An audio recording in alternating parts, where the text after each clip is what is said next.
Esse é um cara, eu já falei para vocês, já antecipei a presença dele para vocês desde ontem. É talvez um dos maiores caras do Brasil em restaurante. Ele começou há muito tempo atrás nessa jornada.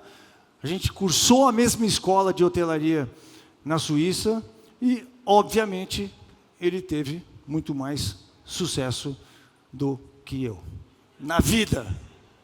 Então, vou chamar aqui no palco e quero que vocês recebam com muito carinho o cara que fundou o Grupo Trigo.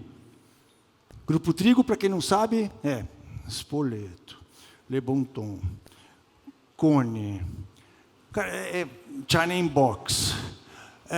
E o que eu tenho mais carinho, que eu sempre falo para ele, que é o gourmet, que para mim é o melhor conceito deste país de restaurante. A gente vai explorar tudo com ele, vou chupar até a alma dele para compartilhar com vocês essa jornada maravilhosa do empreendedor brasileiro raiz, Dudu Orivinho.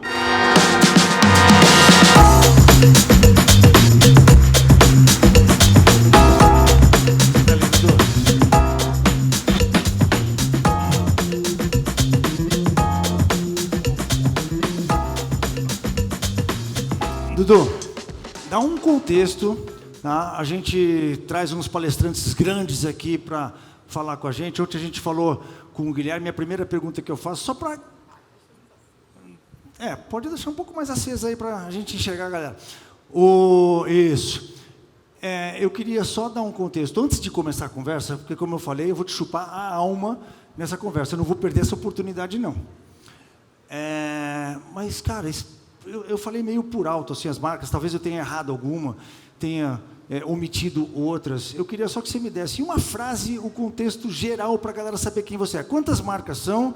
Quantas lojas são? Quantos funcionários são? Qual o seu faturamento? Dá um contexto amplo para depois a gente entrar mais a fundo.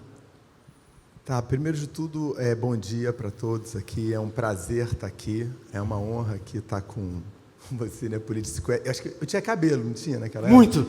Tinha cabelo. Eles conhecem desde a época de ter cabelo, então é um prazer estar aqui hoje. Então, eu sou cofundador do Grupo Trigo, junto com o Mário, que, além de tudo, é meu melhor amigo. Tenho 2 filhos, que é a Luísa e o Francisco, e minha mulher, que eu sou casado há 22 anos, mas com ela há 24. Então, o Grupo Trigo começa em 99. Hoje, a gente tem umas 600 e poucas lojas. Nós somos uma plataforma de food service, né? Então, tem os restaurantes, aí você tem as marcas franqueadas, que a maior delas é o Spoleto, tem o China Box, o Gendai, o Cone, o Le Bon Ton, e a gente agora está com uma diretoria de startupzinhas, que a gente tem, então, o Asa Açaí, que a gente investiu tem 4 meses, que é a Ação Sustentável da Amazônia, que é considerado o melhor açaí lá do Rio, que a gente é um projeto que a gente está muito animado, que eu acho que pode ser realmente um projeto com uma escala assim, maior, assim, meio mundial. Tem também uma loja de conveniência chamada 2V, que é em Ipanema, que abriu tem 4 meses também. Uma só? É uma só. E o Cone o Asa tem 2 só também. E a gente está abrindo, nesse ano ainda, uma pizzaria, né? A gente vai estar abrindo, aliás, não posso falar ainda, deixa para cá, depois eu falo isso. No Rio também? Você faz sempre no Rio, né? Você faz o teste sempre lá, né? A gente está, porque a gente era Domino's Pizza, né? A gente pegou Domino's Pizza aqui no Brasil com 23 restaurantes, a gente vendeu com 250 e esse ano acabou o nosso contrato, né? De não compete. E a gente tem também uma importadora, uma distribuidora e uma antiga fábrica, que a gente chamava de fábrica, que hoje é o nosso centro de culinária, né? Então, o sistema todo, junto, vai faturar esse ano por volta de 1,6 bi, 1,5 bi, né? 1,6 bi? 1 bilhão? Mais ou menos isso. Não, só para... Eu não sei se eu entendi direito. Mas aí é tudo, né? São os franqueados, tudo. A gente mesmo vai faturar uns 560, 570, mais ou menos. Tá bom, né? Ufa! Estava achando muito. Época mais real, né? A gente lidera alguma coisa por volta de 11, 12 mil funcionários, que é um orgulho imenso disso, né? Essa coisa de, não, quero um negócio com pouco funcionário. Se tem alguém aqui na sala que quer um negócio com pouco funcionário, faz o seguinte, já se levanta e vai embora, porque você está no negócio errado. Tá? Esse restaurante é um negócio que você tem que ser apaixonado por gente. Né? A gente vai falar aqui um pouco disso. Então, eu tenho um orgulho imenso de ter 11 mil funcionários, espero daqui a 5 anos ter 20 mil. Tá? Essa é a ideia. Agora, Dudu, vocês estão vendo aqui um cara que fala assim, nossa, bilhão, e não sei o que. Cara, o Dudu é um cara muito simples, eu gosto muito dele, a gente se conhece há muitos anos, e é que você vai vendo o cara crescer, né, e acha que, puta, aquela pessoa intocável, um cara monstro, um cara grande, todo mundo, não sei o quê. Cara, mas eu te conheço desde a época que você estava ali lambendo sarjeta. E bem na sarjeta mesmo. Comendo areia. Eu queria só que você relembrasse essa história, que é muito interessante no começo do Spoleto. Eu lembro bem, não lembro se foi a primeira, se foi a segunda unidade, né, que você encontrou com o Tandy, com o Giovanni. Lembra do Tandy de Giovanni, do vôlei? Né? E foi o cara que salvou. Eu não lembro direito da história, eu queria que você contasse os detalhes, mas eu lembro que, você não tinha dinheiro para nada, não tinha mais como pagar a folha de pagamento, e você estava desesperado, você estava para quebrar, você já tinha quebrado uma vez antes disso, se não me engano? Não, essa foi a... Essa foi a quebrada? Essa foi a quebrada. Tá. E aí essa grana veio para você pagar a folha de pagamento, você falou, cara, encontrei o cara no elevador descendo. Cara, conta essa história para a galera falar, cara, esse cara não nasceu rico. Não, no caso eu até nasci, tá? Mas aí isso é uma outra história. No caso eu até nasci. Mas você nasceu. Mas senão tu não tinha estudado na Suíça nem eu. Sim, mas mesmo na sua família rica também teve seus problemas. No caso até nasci, mas passou. Hoje quebrou tudo, foi pro saco. Mas é uma coisa que eu esqueci. Então, a gente tem também o Gourmet, né? Que é uma marca que a gente construiu. A primeira marca que a gente construiu com propósito desde o início, que até estava falando com ele, a gente assinou um ponto agora para São Paulo, e aí dentro desses 500 e tal milhões, tem o Gourmet que vai faturar esse ano 180 milhões. Né? Quantos restaurantes? Com 7. 7 restaurantes vai faturar 180 milhões. Esse realmente é meio impressionante mesmo. E aí, tem também mais umas 8, 10 marcas digitais também que eu esqueci. Aí são vários segmentos e tal que são marcas digitais. Bom, então voltando para o início, que é o importante, né? Eu e Mário, então, a gente abre o primeiro restaurante em 92, e essa cena que ele falou foi em 99. Só que em dezembro de 98, a gente tinha 77 títulos protestados, a gente devia, eu e Mário, $1 milhão na jurídica, eu devia $450 mil na física e o Mário devia $250 mil na física. E a gente emburacava $50 mil por mês. Ou seja, hiper tranquilo. Hiper tranquilo. Estoico. Não, hiper tranquilo, quase não era estressante. E aí, no novembro de 98, a gente assina a primeira franquia do Spoleto. Né? E aí esse dinheiro ajudou a pagar o 13º. Né? Aí tu faz, mas 13º, é fluxo de caixa, às vezes é mais difícil mesmo. Aí isso é normal, todas as empresas passam por isso. Beleza, tá bom, compro. E aí, em abril, a gente assinou a segunda loja. Né? Aí a taxa de franquia serviu para pagar a folha. Né? E quando você não tem mais dinheiro para pagar a folha, quer dizer que imposto, você olha assim, imposto, cadê você? Ele está lá, mas você já não paga há muito tempo. Né? Já não paga há muito tempo. Aluguel, conta de luz, só que não pode que corta. Então, você de vez em quando corre para pagar uma. Tudo. Fornecedor, a gente pagava assim, para cada entrega, a gente dava 10 cheques. Tá? E a gente só pagava também um dia por semana, porque a gente foi aprendendo que não precisava pagar todo dia, mas uma coisa que a gente aprendeu, quando você deve muito, o cara tem que acreditar em você, né? Que você vai pagar, né? Vai voltar esse dinheiro. Para algum dia você vai pagar. Então, Não pode fugir dele também, né? então é isso. Então você tem que ser sempre achável. Então naquela época eu não tinha celular ainda. Então eu ia sair do restaurante, olha, eu estou indo para casa da minha sogra, eu estou indo para casa da minha mãe, o telefone, se alguém me ligar aqui de cobrador, manda ligar para lá. Porque sem eles a gente quebrava, né? Então, e aí veio a história do Tandy Giovanni. Eu encontrei o Tandy na fila do espoleto, que era o que era esse restaurante? Uma estação. A gente entendia que Ipanema era um shopping center aberto e a gente seria a praça de alimentação de Ipanema. Então, tinham 6 operações e uma delas era o Espoleto no segundo andar, que tinha 12 metros quadrados. Já era a marca Espoleto, já estava escrito Espoleto. Já estava escrito Espoleto e na época vendia, sei lá, 27 mil, uma coisa assim, aquele quiosque assim. E aí, ele estava na fila e a gente se conheceu através de um amigo em comum e a gente, era Tandy Giovanni na época, seria um grande influencer de hoje, né? Na época eles tinham ganhado medalha de ouro, então eles eram popstar, estavam em tudo quanto é mídia, Jornal Nacional, tudo quanto é jornal que vocês possam imaginar. E aí ele fala, me encontro com ele na fila, ele fala assim, mas vem cá, lembra aquela história? Não, eu encontrei na fila e falo, lembra daquela história que você falou que um dia queria investir no Espoleto, que você adora, não sei o quê? Então, pintou uma oportunidade. O que você acha a gente conversar sobre isso? Um ponto no Rio Sul. Eu não sei quem conhece o Rio Sul.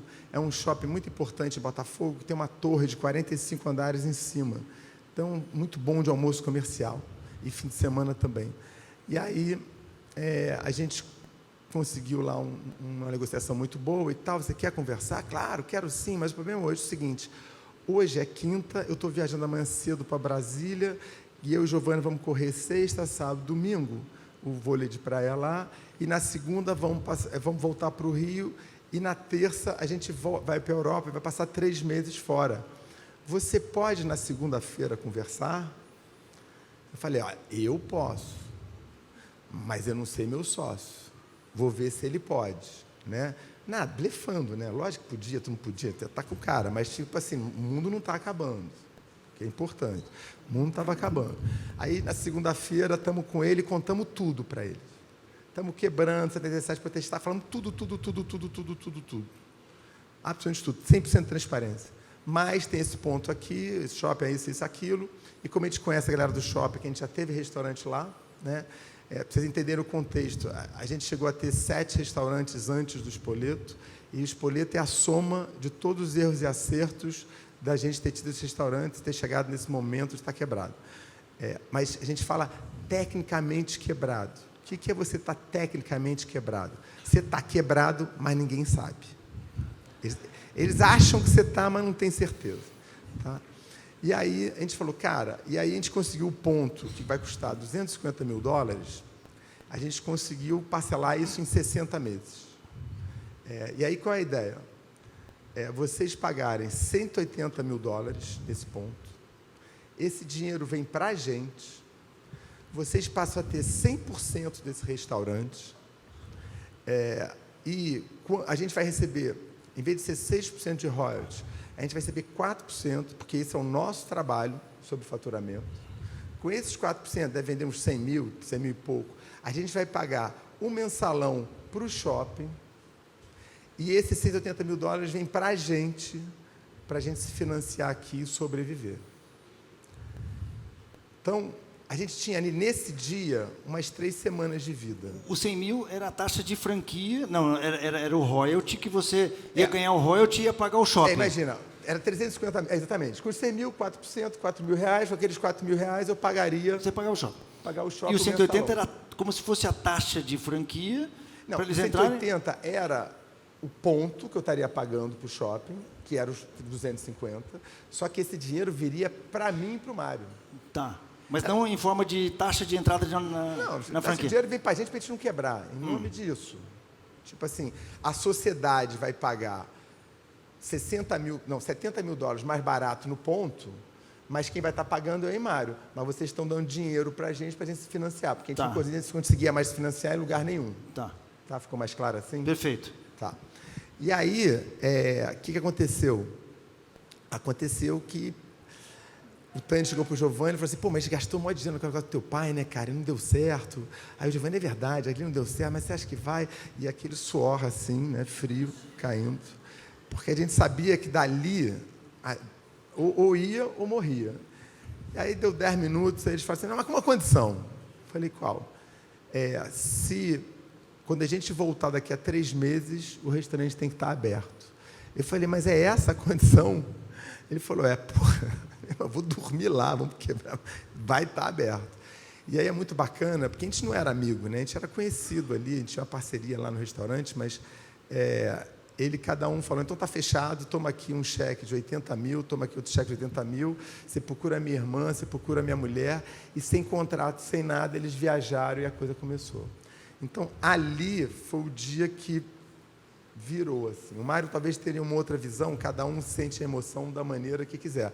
Essa é a minha versão dessa história. E aí você, nesse momento, então, vocês mergulharam no negócio e falaram assim, eu vou abrir, mas vocês tocaram o negócio para a operação, porque eles não iam tocar. A gente que tocava. Por isso que a gente recebeu os 4% pelo trabalho. Entendi, tá. Então, agora eu entendi bem. E a gente também. não cobrou o royalty deles. Então, era como se fosse uma loja própria, que eles eram só... uma coisa que eu esqueci. E aí, o dinheiro era 100% do resultado ia para ele, né? Então, isso é uma maneira muito boa de se financiar. 100% do resultado vai para a pessoa, e depois, quando está pago 100%, aí vira 50-50. Tá.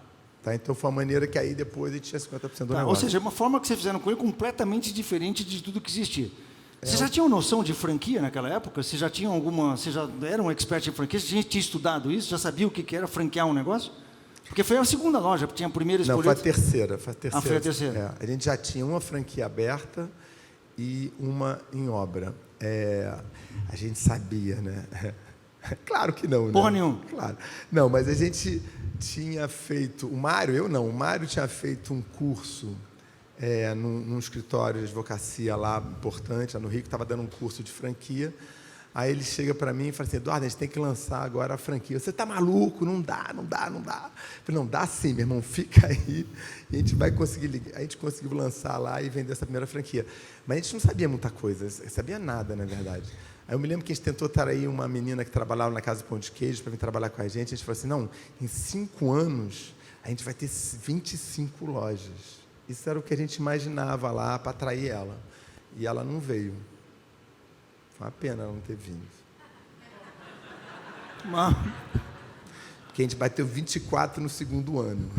Então, foi uma pena não ter vindo para ela, no caso. Ô, Dudu, eu lembro, eu admiro muito o seu trabalho, cara, porque esse grupo, eles não é um grupo qualquer. Porque a gente fala o tempo todo, ontem a gente falou no VTO, você não sabe o que é VTO, mas você sabe sim, porque você leu o livro Tração, que é o Vision Traction Organizer. Então a gente viu o nosso VTO ontem, e uma das partes do VTO é o propósito. Isso está claro para todo mundo que o propósito é importante? Que a gente tem que ter um propósito na vida que vai além do dinheiro? Eu acho que está claro para todo mundo, sim ou não? Sim. O propósito do Spoleto, eu lembro no começo que o propósito do Spoleto era, cara, tinha lá as praças de alimentação, mas era tudo com copinho, com plastiquinho, com não sei o quê. E não tinha essa parada, né, do chefe de cozinha, tá vestido como chefe de cozinha, tá servindo, tá ajudando o coisa. E muito menos em fast food. Tinha fast food para tudo quanto é coisa, com plastiquinho, com saquinho, com pratinho, mas não existia esse conceito. Eu queria que você falasse muito rapidamente sobre esse assunto do propósito desde o começo, começar com isso na cabeça.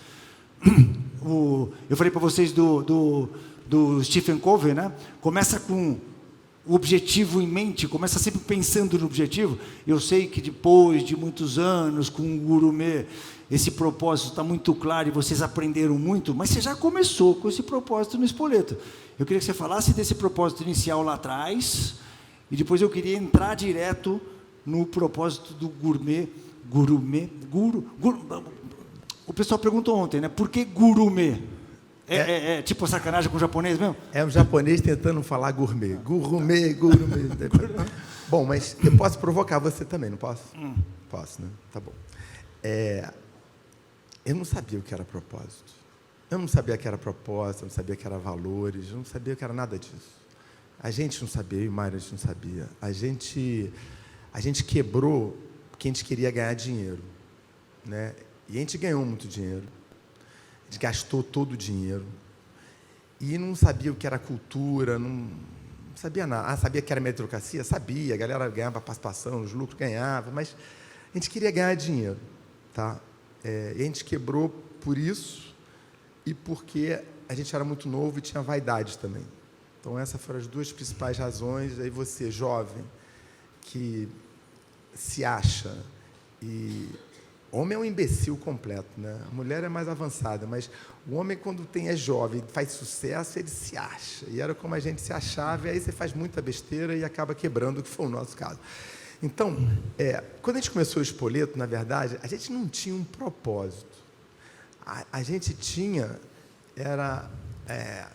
a vontade de sobreviver, né?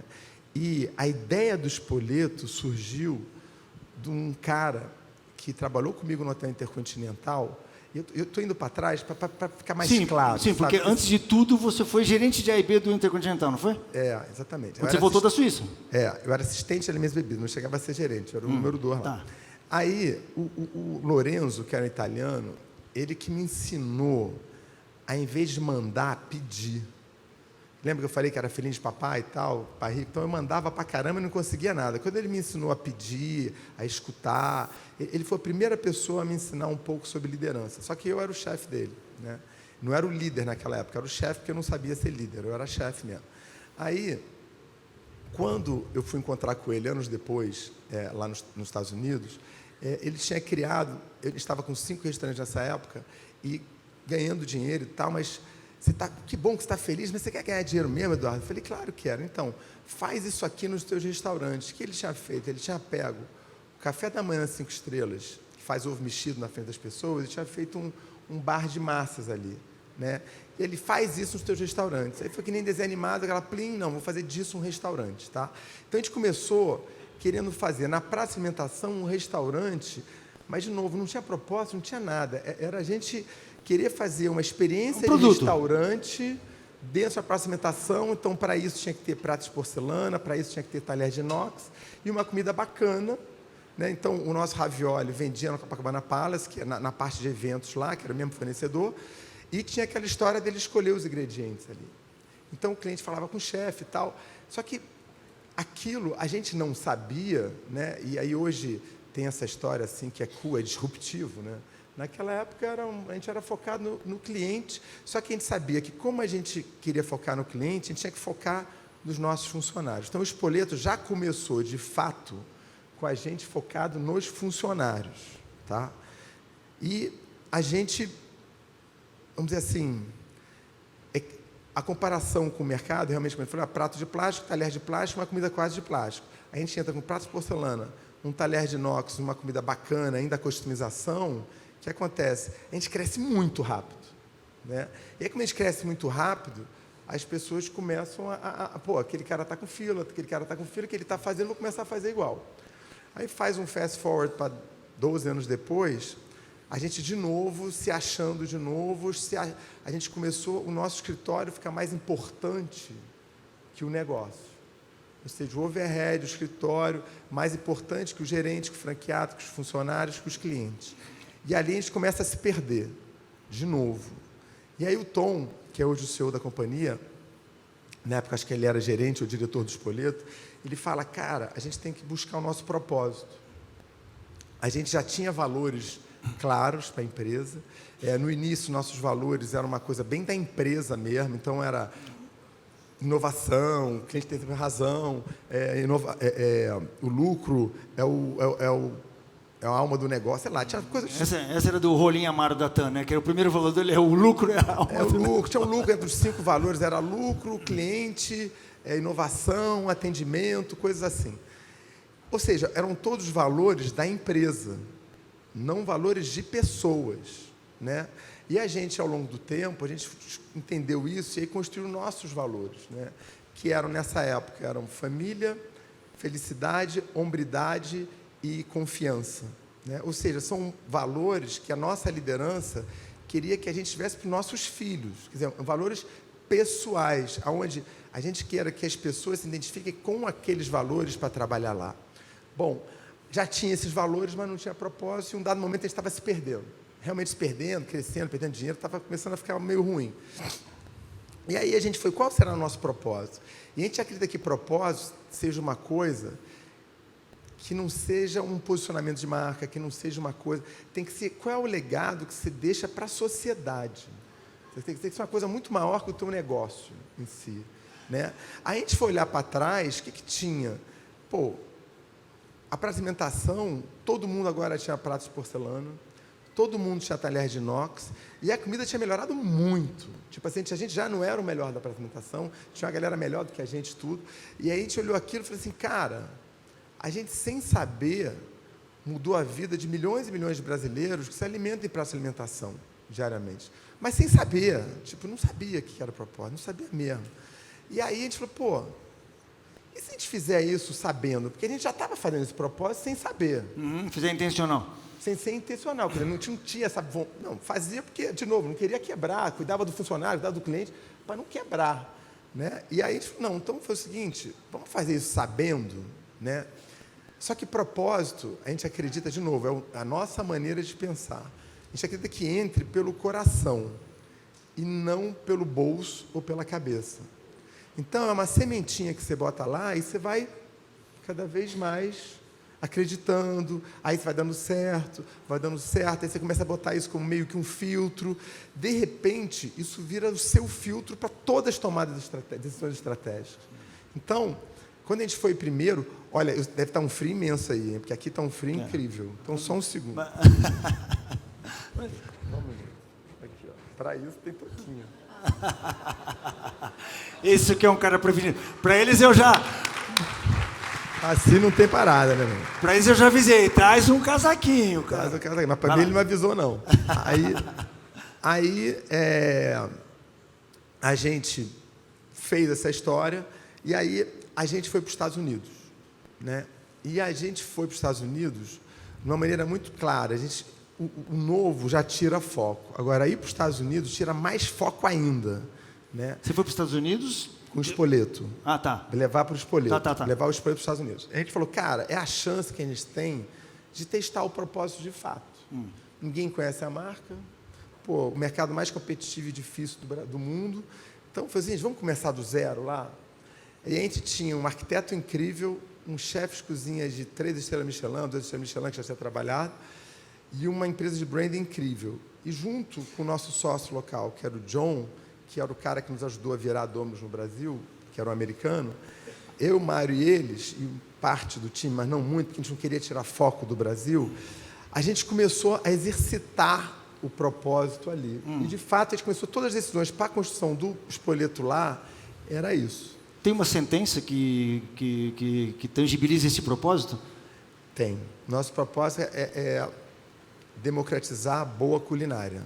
Né? Então, é isso que a gente quer fazer. Nos Estados Unidos também era esse mesmo propósito. Na Culinary Freedom, a gente traduziu. Mas é isso, é democratizando a culinária. Tá? Mas, em outras palavras, é a gente dar cada vez uma melhor matéria-prima, cada vez remunerar cada vez melhor as pessoas, ganhar um dinheirinho, se possível, e ainda ter um preço cada vez melhor. E aí isso te faz um filtro para você estar o tempo todo melhorando. Você não tem mais aquela do padrão. É você estar o tempo todo... mas esse prato vende aberto, mas como é que eu posso melhorar ele ainda? Você... E eu não estou inventando a roda. Os japoneses faziam isso há 50, 40 anos atrás. O objetivo de você ter um preço cada vez melhor faz você, né, seguir esse propósito de ter o preço cada vez melhor, faz você ser muito bom. E com a matéria-prima cada vez melhor. Então, que não faz sentido, né? Você tem um preço mais barato, matéria-prima mais cara. Então, como é que você faz isso acontecer? E isso gera uma necessidade de inovação. Tá? Então, isso é muito interessante. Cara, isso é muito legal, Dudu, que você está falando, porque às vezes a gente não se dá conta, né, de que o nosso objetivo é reduzir preço. Né? Você fala assim, pô, o objetivo de todo mundo é reduzir preço, entregar mais por menos preço. Isso significa valor. E quanto mais valor você gera, menos marketing você precisa fazer, porque é o boca a boca. Um restaurante muito bom não tem marketing. O marketing é o boca a boca. Mas hoje tem Instagram, tem tudo. Claro que tem isso, claro que tem tudo. Mas quando o negócio é bom mesmo, e continua sempre bom, o boca a boca é e vai ser eternamente o melhor marketing. É claro que quando você consegue pegar essa experiência e você gera para uma mídia, qualquer que seja, Instagram, TikTok, ou YouTube, ou o que seja, você potencializa isso. Mas quando você pensa que o marketing é a solução, você vai ser um viciado em marketing e você nunca vai melhorar o que tem que melhorar, que é a experiência do cliente, né? Que é ter o cliente no centro. Então, é aí que essa história. Mas voltando ali para estávamos nos Estados Unidos. nos Estados Unidos. Então, a questão do propósito, a gente testa lá. Funciona muito bem, só que a gente está perdendo dinheiro. A gente perdia $25 mil em cada restaurante, a gente abriu 2, e ainda perdia $25 mil no overhead. Então, a gente perdia $75 mil por mês lá, com 2 restaurantes. E a gente falou assim, cara, e o cliente falava que estava muito bom. Estava incrível, mas oscilava a qualidade, mas o cara que estava bom, estava muito bom e muito barato. A gente falou, cara, mas a gente não pode aumentar o preço, porque pô, esse é o caminho sempre mais fácil, né? E aí eu falei assim, cara, a gente tem que pensar diferente. E aí aí eu fui numa mesa, sempre vou falar com os clientes e tal, aí eu fui numa mesa, tinham 8 clientes, todos engravatados e tal. Aí o cara falou assim, vocês fazem aqui um meatball, né, que é uma almôndega gigante que a gente fazia lá, todos os dias, né? Eu falei, porra, olha que legal. O cara já entende que a gente faz todo dia aqui o meatball. Aí ele falou assim, mas hoje está faltando aquele kick, né? Aquela pimentinha que a gente tinha. Aí eu falei, bom, que bom, mas eu vou ver isso agora, obrigado e tal, e foi lá ver. Aí fui, experimentei a almôndega, estava metade que parecia gosto de papel, gosto de nada, e outra metade que parecia um dragão lá de fogo, cheio de pimenta. Era óbvio, né? O cara não tinha misturado direito aquele negócio. A gente, na época, tinha um chefe de cordon bleu. Aí ele estava passando na hora na frente, falei, pô, experimenta aqui, vê o que você acha. Aí ele olhou e falou assim, deixa eu lá ver o que houve. Eu falei, experiência, já está errado, né, cara? Que é óbvio que a diferença que não foi feita. Aí ele voltou, eu já descobri o que houve. Eu falei, o quê? Não, é porque quem fez o nosso meatball foi o cara que começou a trabalhar ontem. Aí eu falei assim, cara, está tudo errado, né? Uma coisa que a gente queria que fosse um prato icônico da marca, o cara, e era o maior CMV da marca, o preço, a coisa mais cara lá do restaurante, pô, quem está fazendo é o cara que começou a trabalhar ontem, e o cara é de cordon bleu, e tem um gerente, ou seja, está tudo errado aqui. E aí, a gente falou assim, mas como é que a gente pode solucionar, então, essa história aqui? Quando você podia aumentar o preço, você podia demitir o chefe de cozinha, você podia fazer uma opção de coisa. Mas a gente pensou diferente, a gente falou assim, cara, na verdade, isso aqui não é um restaurante normal, onde você tem um gerente, um chefe de cozinha, um gerente de salão, que era mais ou menos a estrutura que a gente tinha lá. Porque o espoleto de lá tinha 200 metros quadrados, uma coisa assim. Então, a gente falou assim, cara, então vamos mudar? Vamos pensar que isso aqui é uma cozinha, né? E uma cozinha, a gente que trabalhou em um hotel, né, a cozinha, o chefe executivo, ele entende de gestão, ele entende uma opção de coisa. Então, vamos fazer esse cara ser o gerente? Ou vamos fazer o gerente ser o chefe de cozinha? Aonde ele vai abrir a geladeira de manhã, ele vai chegar mais cedo e ele vai fazer o pré-preparo. Então, ao invés de ir por caminhos mais fáceis, por causa do propósito, a gente repensou a maneira de gerenciar um negócio, a maneira estratégica de fazer o negócio acontecer. Cara, resumindo, em 2 meses, a gente tinha baixado o CMV, como não tem mais um gerente, um chefe de cozinha, tinha diminuído o custo de pessoal radicalmente, que era o preço mais caro, e em 2 meses o negócio estava dando dinheiro. Baixou, você lembra de quanto para quanto baixou o CMV? Cara, o CMV na época estava em... Lá tem um outro número, que é o prime cost, né? Que é como a gente pensa, né? Que é o custo primário aqui, que seria CMV, pessoal e embalagem. Estava por volta de 75, que é... Acabou. Acabou o negócio, e baixou para 60. Quer dizer, a gente ganhou 15% de margem, começou a ter naquela época 10% de margem. Então, já ficou bom. Sim. Já ficou bom. Então... Aquela conta, né? 15% do faturamento. Você passou a ganhar 15% do faturamento. É isso. Então, ali, e por causa de uma maneira de você pensar diferente por causa de um filtro que é o teu propósito. Então, aquilo foi muito transformador, né? E aquilo fez transformar o trigo inteiro aqui no Brasil. Né? Porque por causa desse aprendizado que a gente viu lá, de testar uma coisa, onde o propósito mais importante, então vamos fazer uma cozinha, uma culinária incrível, vamos trazer um chefe incrível, tudo incrível, para uma coisa de fast food. Aquilo foi muito impactante. E aqui no Spoleto, no Brasil, a gente estava perdendo 22% dos nossos clientes nos últimos 8 anos. Então, a gente não perdia em faturamento, mas a gente perdia em clientes. E no nosso negócio, o principal fator de saudabilidade é os seus números de clientes contra o ano anterior. Está aumentando, está diminuindo ou está estável? Se você está perdendo cliente, mas eu estou ganhando mais dinheiro. Tudo bem, mas no ano seguinte você vai estar perdendo clientes de novo e ganhando mais dinheiro, em algum momento você vai parar de ganhar dinheiro, porque você está morrendo no longo prazo. Então, você tem que estar sempre medindo. Você pode até, em algum momento da estratégia, ter 1 ou 2 anos que você pode estabilizar ou perder um pouquinho de cliente, porque você precisa buscar margem por causa de algum momento inflacionário, louco, assim. Mas, no tempo, você tem que estar medindo toda vez o número de clientes. A gente estava perdendo o número de clientes. E a gente tinha um modelo lá incrível, que era o modelo de lá, só que era 250 metros quadrados, tinha um chefe de cordon bleu e agora tinha que mudar para cá, onde o meu gerente era um ex-atendente ou um ex-lava-prato. Como é que eu transformo essa história para esse cara se transformar agora um gerente, gestor e ainda chefe de cozinha, um cara que veio tão de baixo? A gente falou, cara, essa é a única chance de reverter o espoleto aqui. Em 2016, a gente faz o primeiro espoleto aqui dessa maneira, né? E aí, o que aconteceu? Eu falei assim, cara, a gente... Com qual maneira? Pegando os processos que você tinha aprendido nos Estados Unidos e implantando esses processos aqui no Brasil. O principal, o gerente é o chefe. Esse era o principal. É você trazer a responsabilidade da culinária para o gerente. E não para o chefe de cozinha que tem um gerente. Não, ele é o cara. E ele é que faz o pedido. Ele que garante a qualidade. Ele tem que ser muito orgulhoso da qualidade que ele serve. Tá? E ele que faz o pré-preparo. E só uma pergunta rápida. Esse gerente tem que ter uma formação culinária necessariamente ou ele é um gerente de cozinha dedicado ao seu produto, ao produto espoleto? Ele tem que vir de uma formação culinária ou não? Então, eu achava que deveria, no mínimo, entender um pouco de cozinha nesse momento. E eu achava que sei lá, na época ele vai ter umas 260 lojas, sei lá quantas lojas de espoleto, mas eu achava que a gente ia perder uns 80 gerentes, 80% dos gerentes. Porque nenhum tinha? Porque nenhum tinha. Porque todo mundo era atendente, então não tinha essa formação. Então eu falei, cara, mas é a estratégia do negócio, a gente vai fazer. Aí vem o outro lado. O cara que começa como atendente e chega a gerente, a vida dele mudou por causa daquela marca. Os família, os filhos, mudou tudo. Então, para ele, aquilo era muito importante. Então, a gente não perdeu nenhum gerente. Todos conseguiram fazer essa transformação. Né? Para vocês terem uma ideia, o espoleto, porque era a única maneira da gente conseguir fazer isso acontecer, era ele ser o líder. Mas imagina, o espoleto recebendo no Brasil inteiro a coisa meio que pré-pronta. Né? Como é que eu vou garantir a qualidade no Acre, em Manaus, Belém, Porto Alegre, onde seja, que agora virou um restaurantezinho? E aí a gente ficou maluco. Falei, como é que a gente vai conseguir manter a qualidade? Né?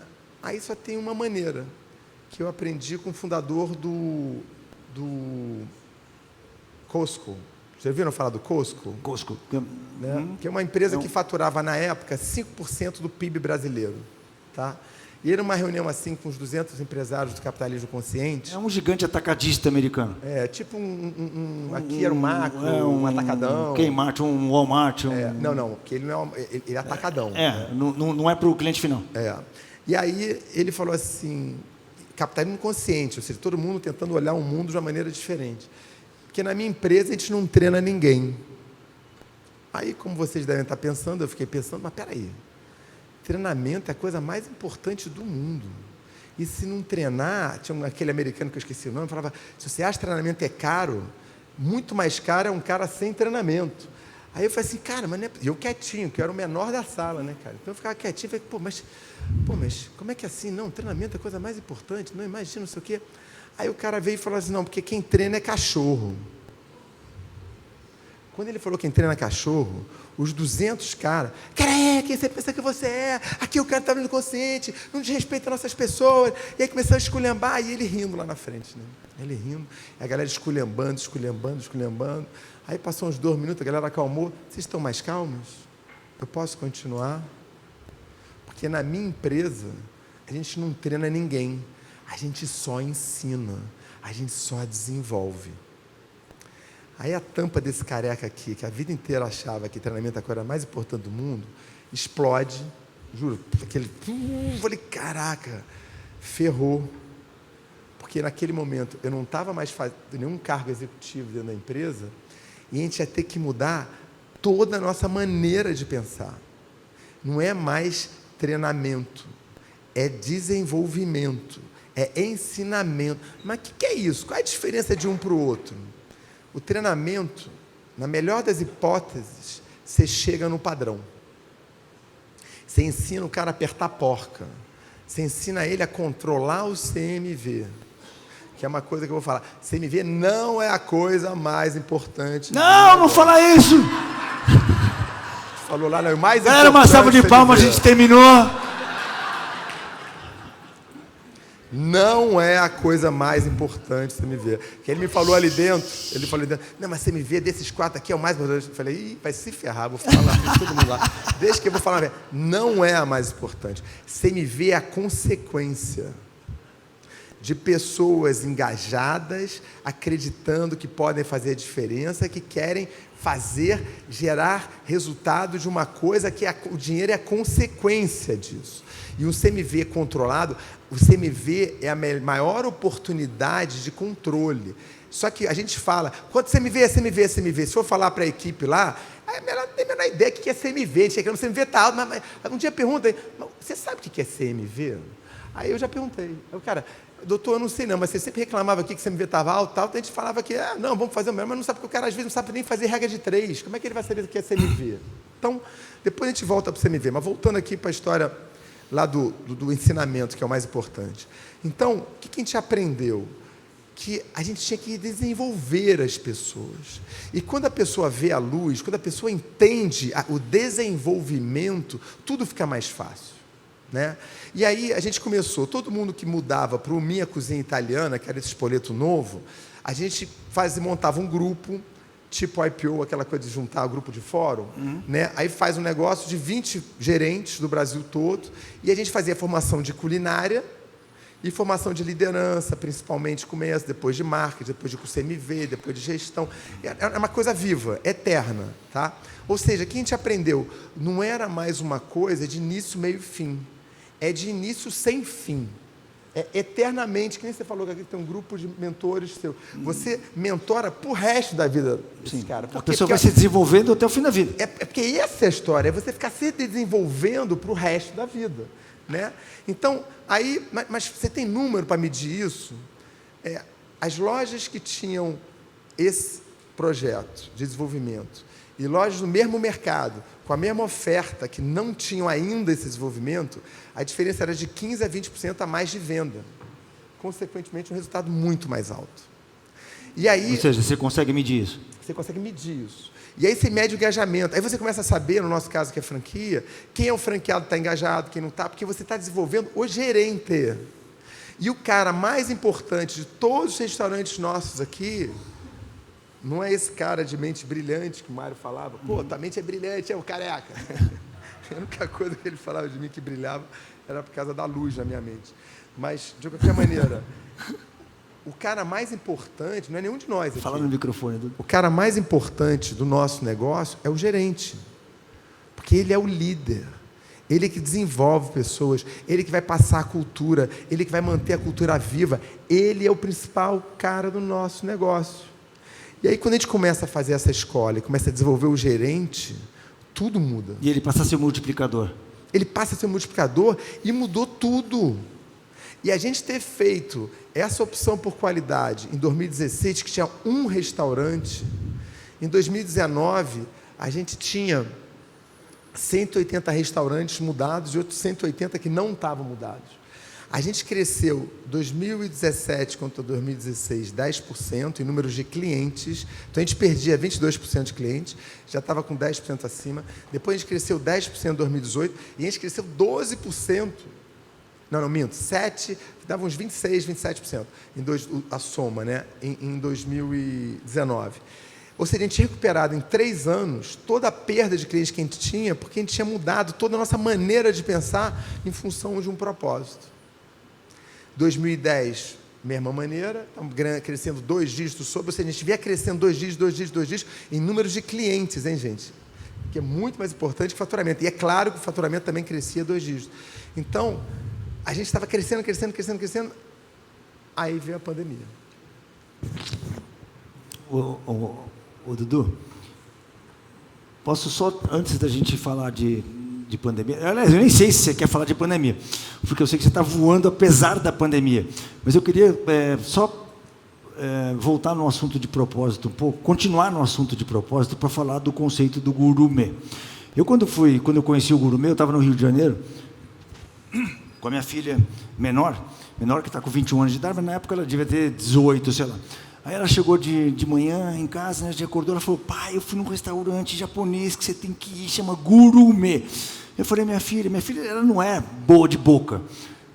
Agora tá bem melhor, mas não era. Eu desconfiei, né? Eu falei, minha filha, que Gurumê? Ela, não, pai, nós temos que ir lá, você vai curtir, não sei o quê. Eu falei, tá bom, vamos. Aí eu fui, era uma segunda-feira, 3h. Eu falei, vamos, tá bom, vamos. Pegamos um táxi, chegamos lá na porta do Gurumê, em Ipanema. Cara, lotado, às 3h tinha fila. 3h de uma segunda-feira tinha fila. Eu falei, caraca, que é isso? Aí encontramos um lugar. Aí eu falei, cara, isso aqui é muito diferente. Eu fiz um videozinho, tem um videozinho meu no Instagram, que eu gravei junto com a minha filha, na calçada do Gurumê. Eu falei, cara, eu descobri o conceito. Eu não sabia que era de vocês. Olha só, porque fazia tempo que a gente não se falava. Aí entrei lá, eu falei, caraca, olha essa decoração. O que é isso? Um tampão branco de mármore, assim, com os caras tudo trabalhando atrás, todo mundo de branco. Um atendimento perfeito, um ambiente sensacional. Os caras explicando cada uma das coisas do cardápio. Aí eu abro o cardápio, cara, porçãozinha. Eu falei, não, vou tomar uma caipirosca, né? Segunda-feira, 3h, hora de caipirosca, R$17. Eu falei, cara, todas as caipiroscas que tinha ali em volta era 27, 29, 30. Eu falei, cara, você está no melhor ambiente do Rio de Janeiro, num negócio bacana. E quanto que são as porçõezinhas do cada 27, 37, e não sei o quê. Cara, pede.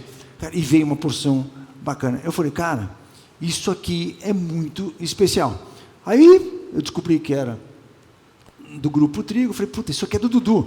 Aí comecei a conversar com ele. Quando eu comecei a conversar com ele sobre o conceito do Gurumê, e ele me fez entender como que o Gurumê foi criado com um propósito, e como que vocês, ao defender esse propósito contra tudo e contra todos, vocês fizeram o negócio crescer. Você falou 180 milhões em 7 lojas. Cara, conta do começo do Gurumê, o que isso tem a ver com você defender o seu propósito, enquanto ninguém mais acredita no seu propósito e querem te demover dessa ideia. Isso é muito interessante, porque, imagina, a gente vinha do negócio de praça de alimentação, né? Muito duro, margem mais apertada, guerra louca de preço, de gestão, ali. Então, você imagina vindo disso. E a gente está entrando para restaurantes, coisa que a gente tinha tido lá atrás antes, né? Restaurantes.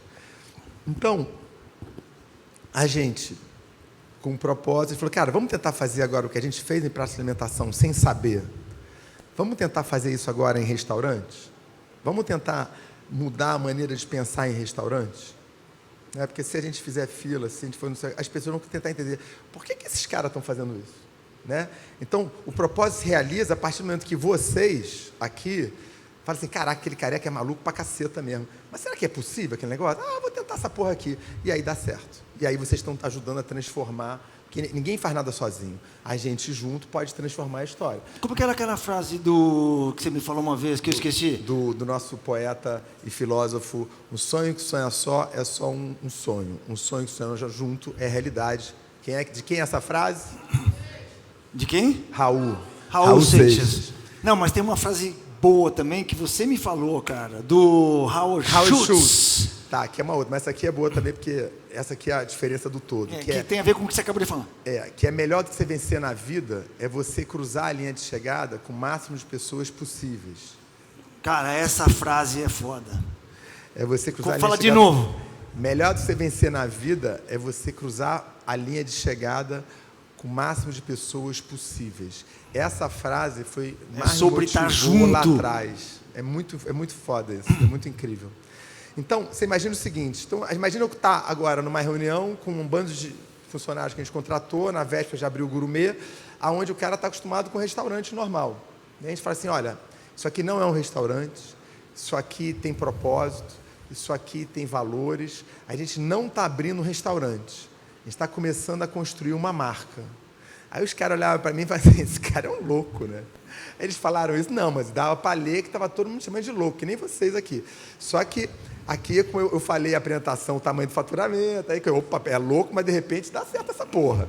Aí falamos, os caras na época não tinham esse faturamento todo, os caras achavam louco mesmo.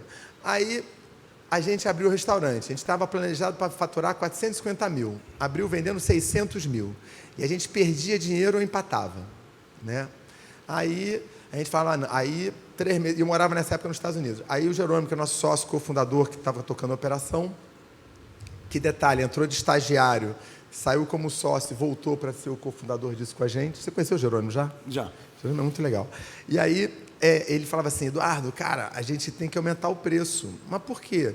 Não, porque a gente está com fila quinta, sexta e sábado, cara. Vamos aumentar o preço. Fala, não, Jerônimo, aqui é que a gente está, testando nosso propósito, cara. Vamos ver. Não, a gente sabia pelo... Todo mundo, né, falava para você que tinha que aumentar o preço.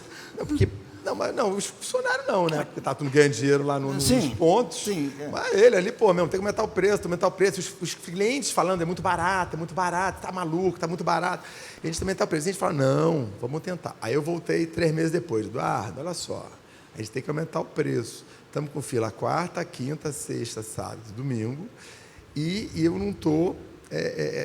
a gente não está ganhando dinheiro, estamos empatando, não sei o quê. Não, isso aqui é nosso propósito. Aí 3 meses depois eu voltei. Olha só, meu irmão, acabou.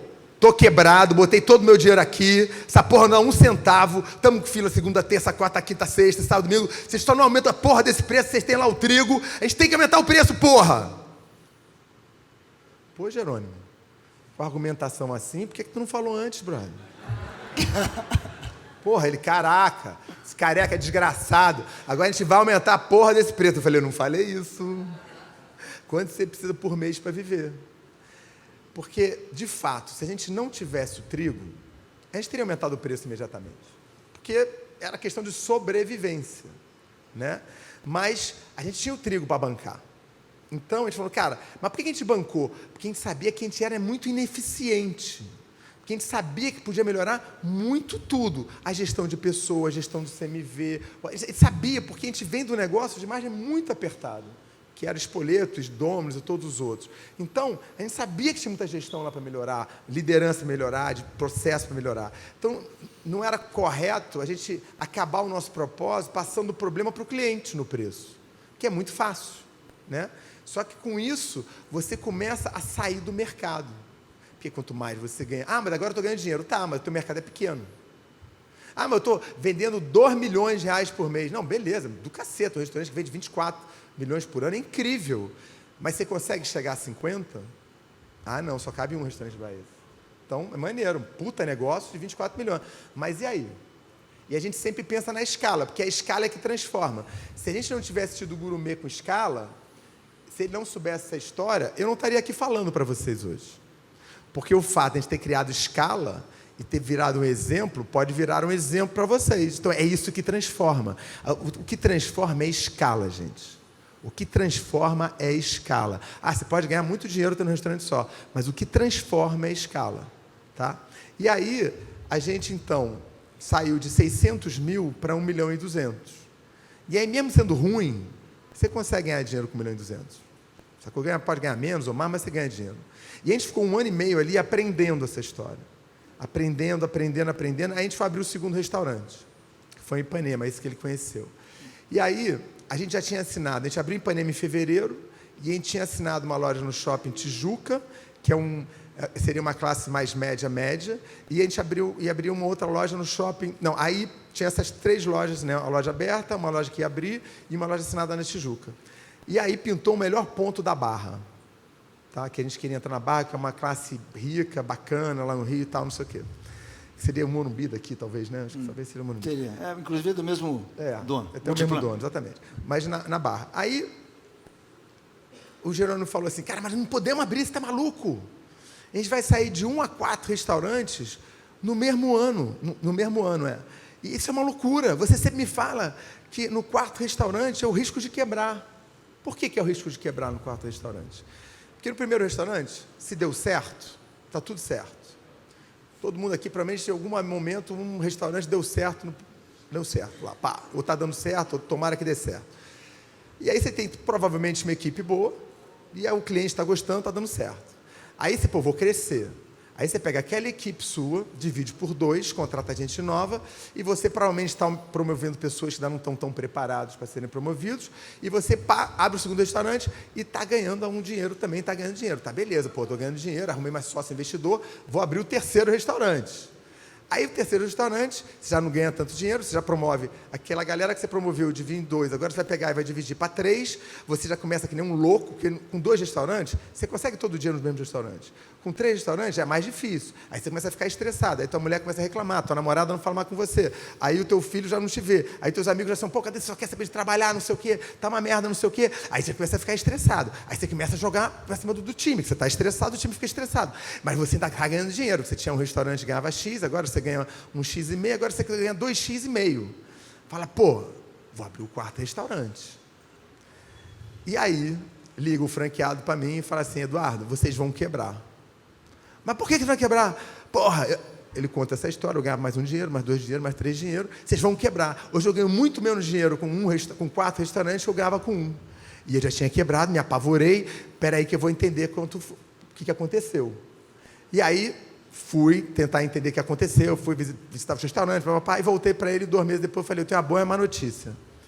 Qual é a boa? A boa é que tem solução. Qual é a má notícia? Você. Porque ele não era um líder. Ele era um gestor.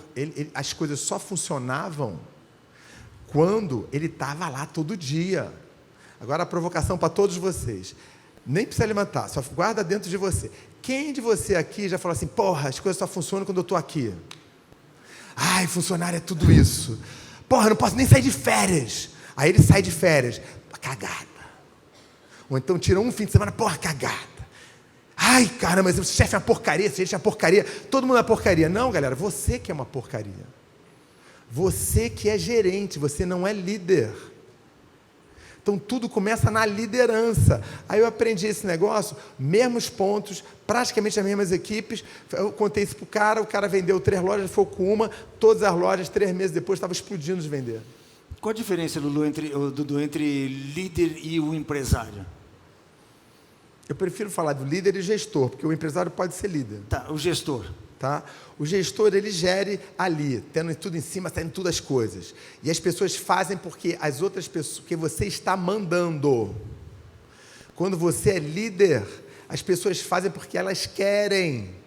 E quando você sai de férias, ela quer fazer ainda melhor ainda para te provar que você é um puta líder e que ela também é um puta líder. Então, quando vocês saírem de férias e a coisa funcionar, é incrível, vocês são líder. Se você viajar de férias e for incrível, você é um puta líder.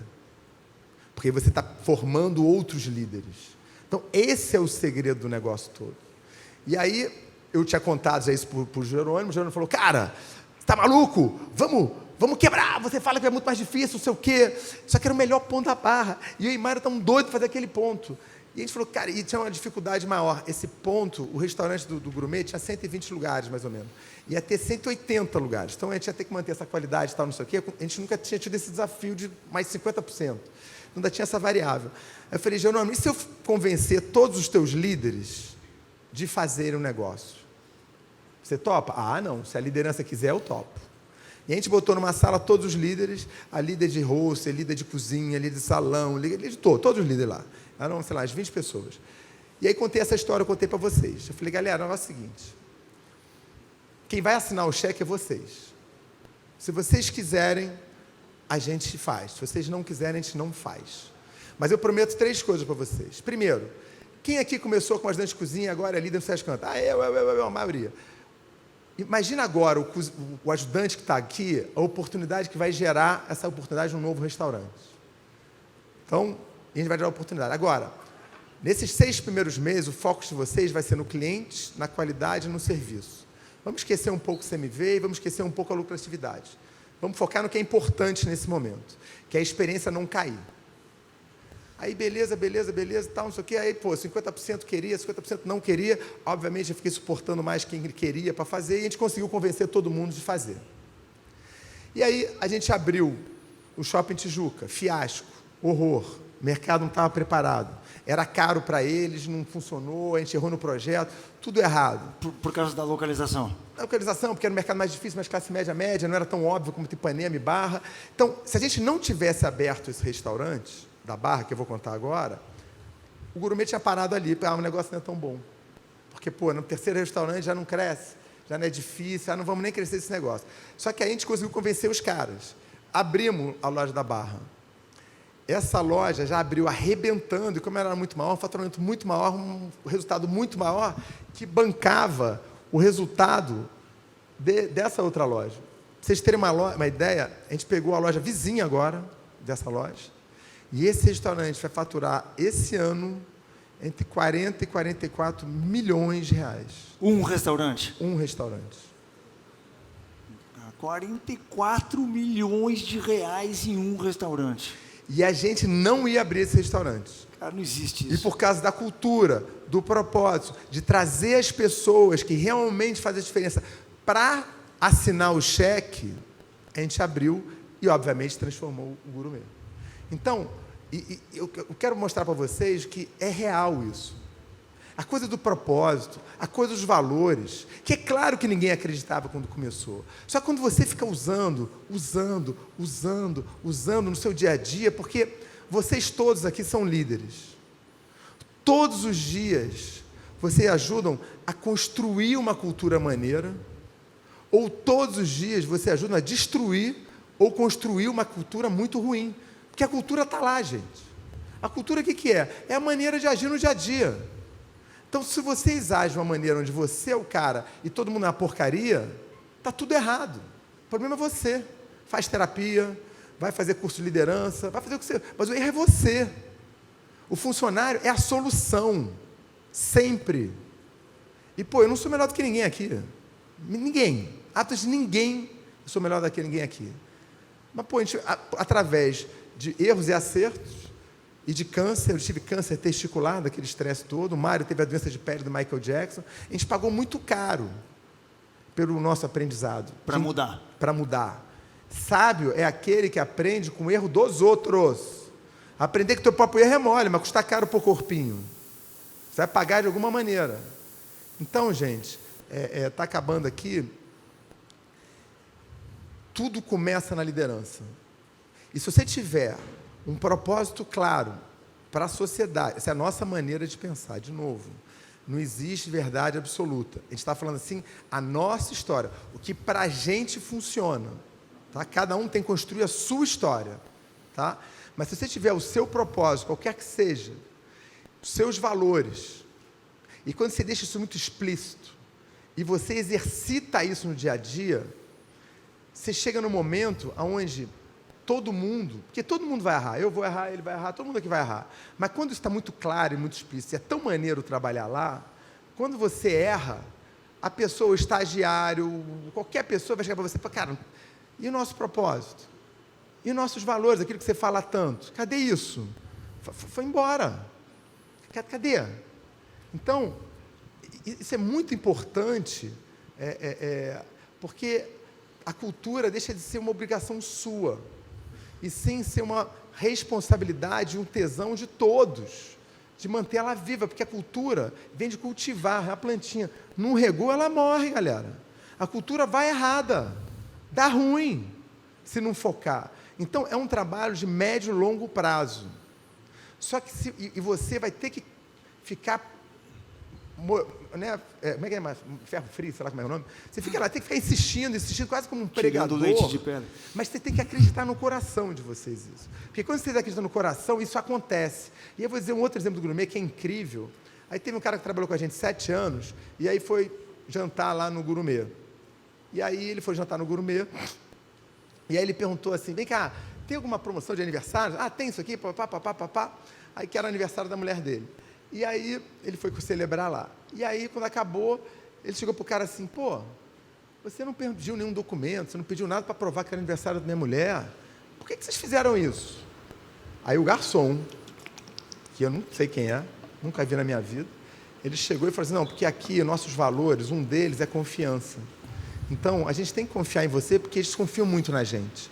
Então, a gente tem que agir dessa maneira. Não fazia sentido nenhum a gente pedir para você a carteira. Ah, mas que ele falou, pô, e se eu tivesse sacanagem?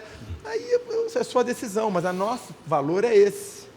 E aí ele me ligou para mim e falou, meu irmão, eu estou chocado. A cultura está chegando na ponta. Está chegando na ponta, isso aconteceu ontem à noite comigo. Então, e aí outra coisa que é maneira também, que é quando você fica com essa coisa, está sempre querendo melhorar, e você pensa sempre em construir uma marca, não num restaurante, você começa, como é que eu posso melhorar essa experiência? Como é que eu posso melhorar para o cliente? Por exemplo, agora, depois de 7 anos, 8 anos, acho que tem um gourmet, a gente vai entrar com música. Ah, não tem música lá? Tem música lá.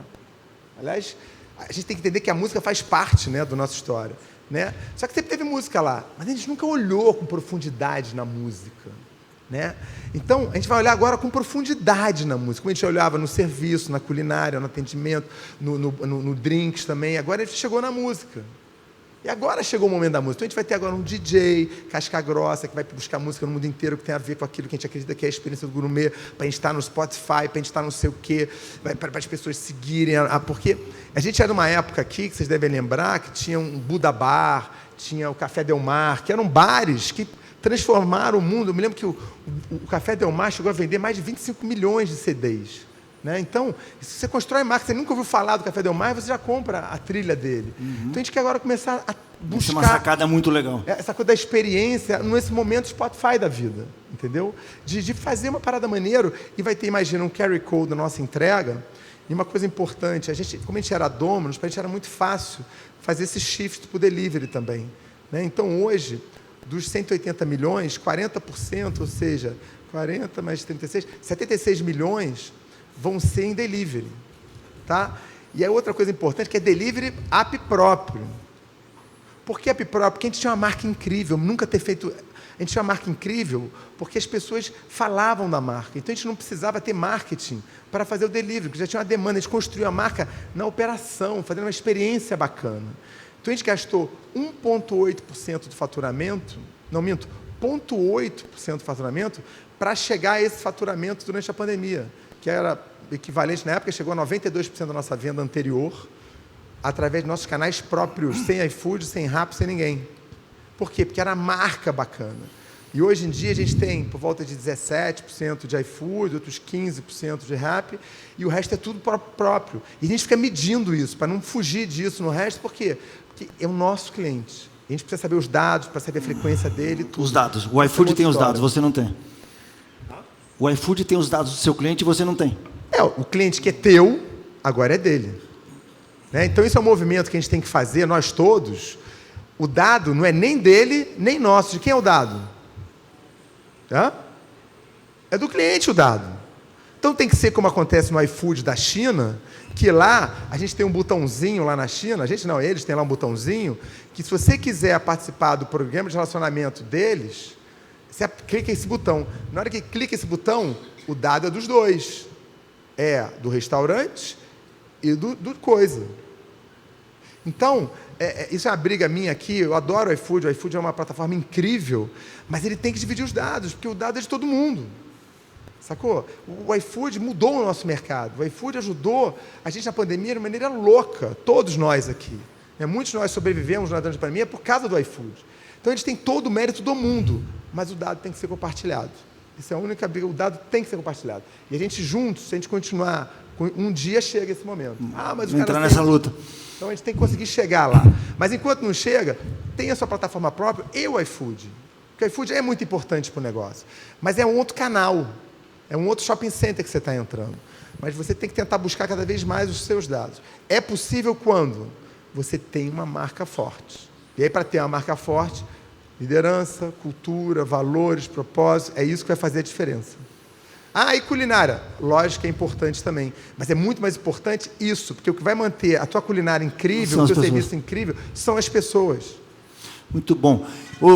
Dudu, eu estou muito feliz porque a gente discutiu durante esses 4 dias, nós estamos no 4º dia da nossa imersão para alguns e no 3º para outros. A gente discutiu muito sobre esse assunto de pessoas. E todo mundo fala, eu tenho X funcionários, é uma desgraça, como é que eu vou reter esse cara, como é que eu vou contratar, como é que eu vou integrar, como é que eu vou fazer? Cara, Dudu tem quantos? 12 mil funcionários, 11 mil, 12 mil funcionários. E vocês percebem como é importante esse assunto? Como o desenvolvimento de liderança, a gente sempre falou assim, qual cultura, eu resumi aqui, a gente fez um exercício aqui, quer dizer, cultura é o que o cara fala de você quando ele sai da sua empresa. Então, olha a transformação que eles estão conseguindo gerar por esse assunto de propósito, de cultura, de valores. Então, tudo que você falou para mim se resume numa única coisa: desenvolver os caras. Ele tem o sentimento de que ele está crescendo com você, que ele está se desenvolvendo, que ele tem uma oportunidade. Se você conseguir levar essa única coisa com você, cara, é vitória na certa. E o que eu posso sugerir, até para você fazer um curso, que é muito simples construir cultura, tá? Quer dizer, muito simples, espera aí, vou reformular que está completamente equivocado. É muito simples a gente conseguir achar os valores, os nossos valores. E a gente, no tempo, tem que construir isso no nosso dia a dia para ela se tornar uma realidade. Leva tempo para isso. E aí, num dado momento, a gente falou assim, cara, isso em 2019, eu teve uma loja de uma menina que trabalhou com a gente, de Belo Horizonte, chamada Nara, que tinha feito um puta trabalho, chegou a 5 restaurantes e voltou a ter 3. Mas ela era uma excelente franqueada, incrível, incrível, incrível. E a gente ia lançar um novo modelo do espoleto, uma evolução e tal, com totem e tal, a gente foi fazer um piloto lá com ela. E eu passei um mês lá com eles, lá intensamente.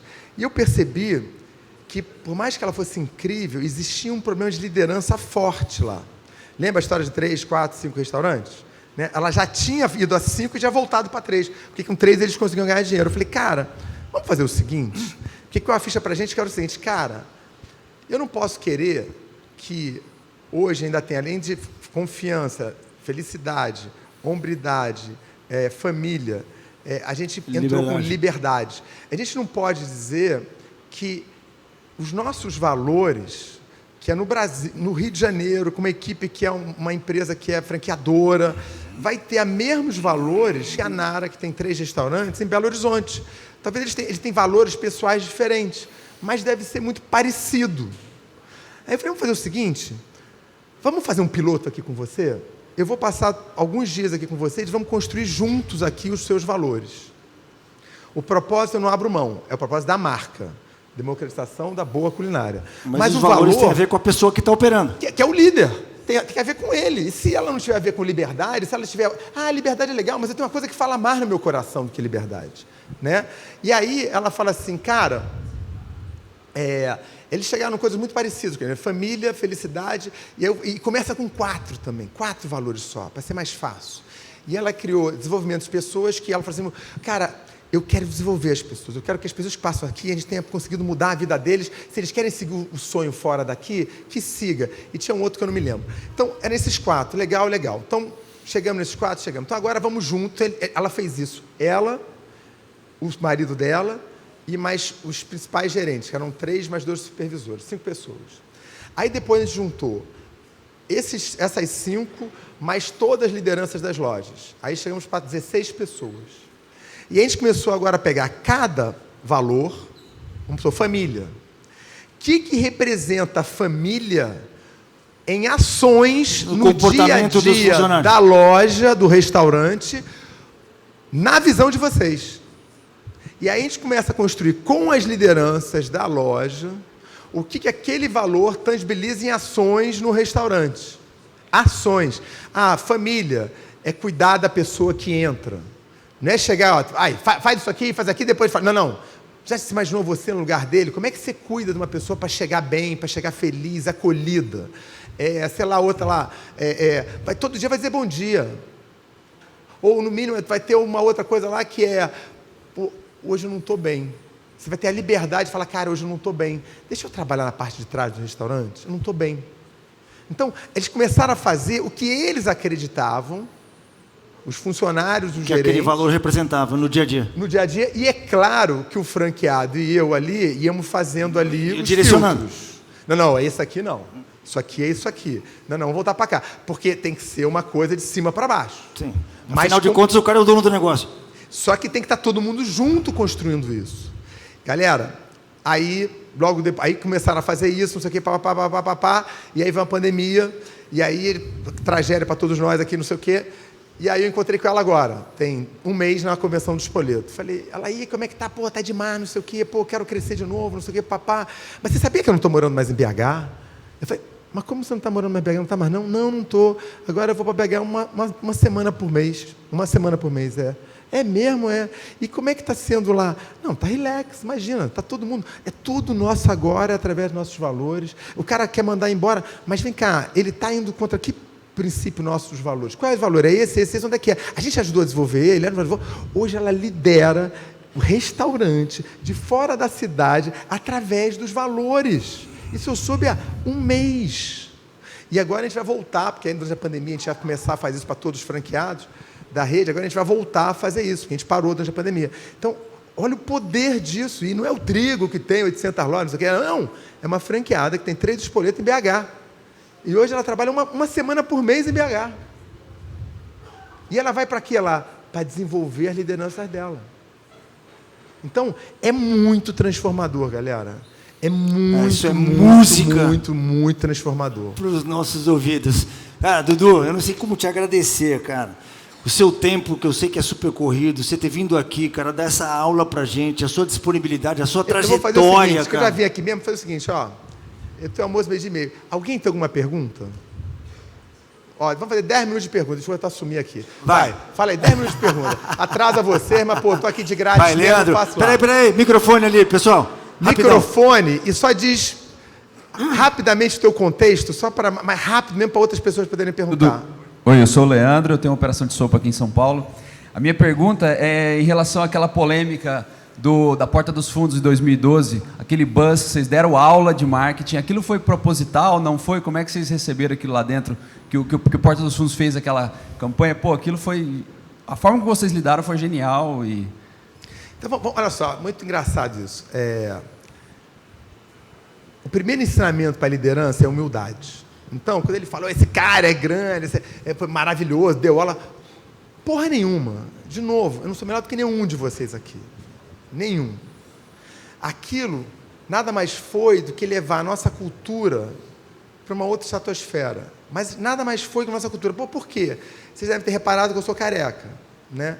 O meu sócio, coitado, é desse tamaninho, narigudo, todo grisalho. Então, a gente sempre se sacaneava muito. A maneira da gente não se matar quando a gente estava quebrando era a gente se sacanear. Mas aquela sacaneada mesmo, aquela ferida para machucar. Mas você não brigava, você sacaneava. Então a gente sempre teve essa coisa de fazer brincadeira com a gente mesmo a vida toda. Quando apareceu a Porta dos Fundos, era meio óbvio aquilo, né? Porque a gente se sacaneia, só para vocês terem uma ideia. Aí um evento qualquer, a gente descobriu que tinha um stand-up comedy aqui em São Paulo que estava sacaneando o Espoleto. Da maneira do cara pedir e tal, não sei o quê. A gente falou, o quê? Esse cara está sacaneando a gente? Vamos levar ele para dentro da convenção do Espoleto para sacanear todo mundo. Então a gente já era assim, né? E aí pintou aquele negócio. Aí veio um papelzinho para mim assim, eu estava na reunião. Eduardo, a gente já tinha monitoramento naquela época de mídias sociais, porque o que a mídia social faz? Ela é você ir na mesa dos clientes na escala. Então você sabe todos os problemas que estão acontecendo. E isso é fundamental, a gente saber os problemas para a gente poder resolver. Se a gente não souber achar que está tudo bem, seria um péssimo líder, porque é impossível estar tudo bem as coisas. Está sempre ruim alguma coisa. Então você tem que melhorar. Aí tinha essa história lá, aí ela veio. Eu falei, e o vídeo é bom ou ruim? Ela, muito ruim. Eu falei, puta que pariu. Aí saí. Na hora que eu vi o vídeo, eu falei, é incrível aquele vídeo. Incrível. Bem produzido, sacaneando. Tinham 400 views, 400. Eu falei, cara, a gente tem que descobrir quem são esses caras. Né? Descobre quem são esses caras. A gente tinha 3 agências de marketing, 3 agências de marketing digitais e 3 agências de assessoria de imprensa. Todos eles foram contra a gente fazer alguma coisa. A empresa toda foi contra a gente fazer alguma coisa, com exceção de 3 pessoas.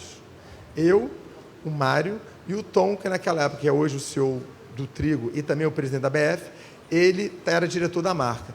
Aí a gente falou, galera, vamos fazer essa porra, vai ser no mínimo divertido pra caramba, vamos ver o que vai acontecer. E a gente foi encontrar com os caras no Baixo Gávea. Por que o Baixo Gávea? Porque o Baixo Gávea é um lugar mais descolado do Rio, que a gente frequentava, e era tudo artista lá, não sei o quê. Vamos para lá para a gente mostrar que a gente é igual para igual, que não tem essa coisa lá, que ninguém é melhor do que ninguém, é tudo igual. E a gente foi para o jantar. Aí os caras chegaram e falaram assim, cara, eu achei que vocês iam vir com o advogado aqui. Porque o nosso foi o segundo vídeo. E o primeiro vídeo era contra a TIM. Você lembra do vídeo da TIM? Que o cara quer parar, não quer mais TIM. Tá maluco, tu pintar de azul lá? E aí a TIM acabou com eles. Acabou o contrato que eles tinham em uma porrada de coisa, acabou com eles. E aí eu falei, não, a gente não quer isso. A gente só quer chamar o vídeo de espoleto e botar 2 slides. Isso nunca pode acontecer. Aí no outro slide. Mas isso acontecer, por favor, o e-mail SOS espoleto, não sei o quê. Aí eles foram para o YouTube. Aí o YouTube falou que ia custar 450 mil para fazer essa mudança. Aí eles falaram, porra nenhuma, que não estou nem aí para o YouTube, não sei o quê, vamos fazer de novo, não sei o quê, a gente chama de espoleto. Eles deram o jeito lá deles, mudaram de plataforma, não sei bem o que eles fizeram, que o Tom que lembra bem disso, mas... E aí eles fizeram esse primeiro e a gente mudaram o nome. E a gente, 3 semanas depois, lançou o segundo, que é Demitindo o Cara, não sei o quê. E aí, o que eu acho que o aprendizado disso era, porque primeiro, ninguém sabia nada do que estava acontecendo na prática. Como hoje, tem um especialista de TikTok, que faz TikTok há 2 anos. Sabe nada, está aprendendo. Está todo mundo aprendendo TikTok. Todo mundo aprendendo. Quem falar que é monstro, aprendendo. Não, o cara tem 2, 3 milhões de views. Aí esse cara, empresa, não pessoa física, empresa que conseguiu, esse cara é bom. Aprende com ele o que esse cara está fazendo.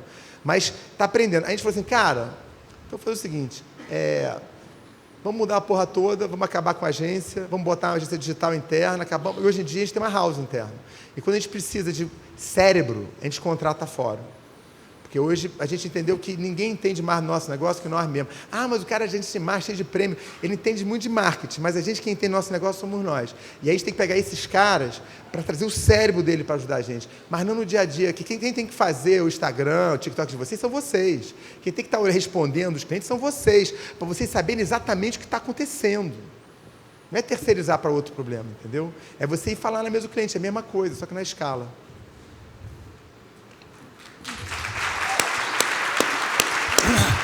Vai lá, mais uma perguntinha. Temos ainda 4 minutos. Eu tomei a liberdade. Lucas Profeta, tem uma hamburgueria no Acre. Eu queria saber, nessa tua trajetória de ação, e qual hábito e qual rotina tu faz até hoje e que não abre mão. Um hábito, se possível, até semanal. Cara, durante toda essa trajetória eu não abro mão desse hábito aqui. Pegar onda. Eu não sou o cara mais disciplinado do mundo. Né? Não sei se deu para reparar isso. Eu tento... Eu odeio rotina. Então, eu tenho que fazer ginástica, essas coisas, tenho que fazer, mas odeio, mas tem que fazer. Mas o que eu tento mesmo, que realmente é importante aqui, eu acho, responder, é os 4 pratinhos. Que é você com você mesmo, você com a sua família.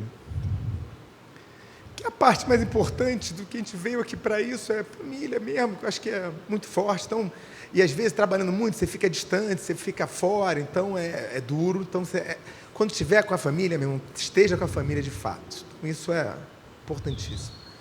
Amigos...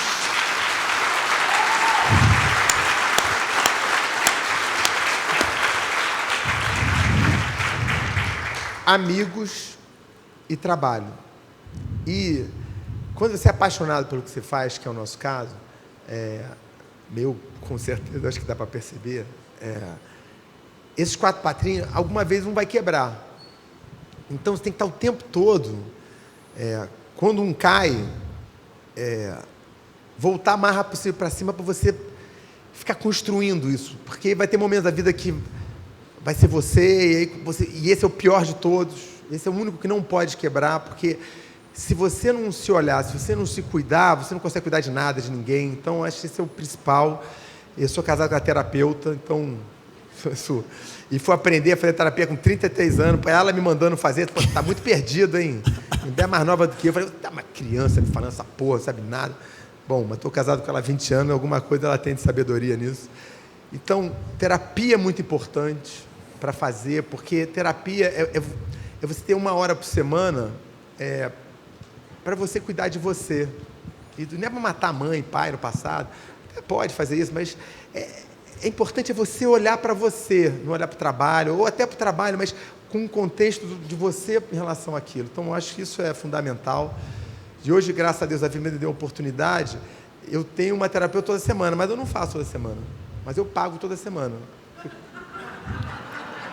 Por quê? Porque tem vezes que eu não preciso, tem vezes que eu não posso, mas está lá. E ela não é justo que ela não receba também. Então, é uma maneira... É um meu airbag. Tá? Então, tipo, eu tive uma reunião importantíssima essa semana aqui. E na terça-feira, eu nunca sei o que eu ia falar. Eu vou usar essa reunião aqui que eu quero entender, eu quero um olhar da psicóloga para ver entender o cara que eu vou estar na reunião, como é que eu devo agir. E ela me ajudou. Coisa de uma reunião que é até à tarde. Importante. Então, isso é importante. Então, você... E aí, obviamente, esporte, a coisa toda, mas é você nunca se esquecer de que você tem que estar bem com você. E família, amizade, às vezes a amizade que perde. Então, é não se perder nisso. Tá? Então, esses 4 pratinhos é o que vale a vida. O resto é cenário. O trigo, $1 bilhão, foda-se, tudo é cenário. O que vale são esses 4. Muito bom! Galerinha, todo mundo de pé para dar uma salva de palmas pro Dudu.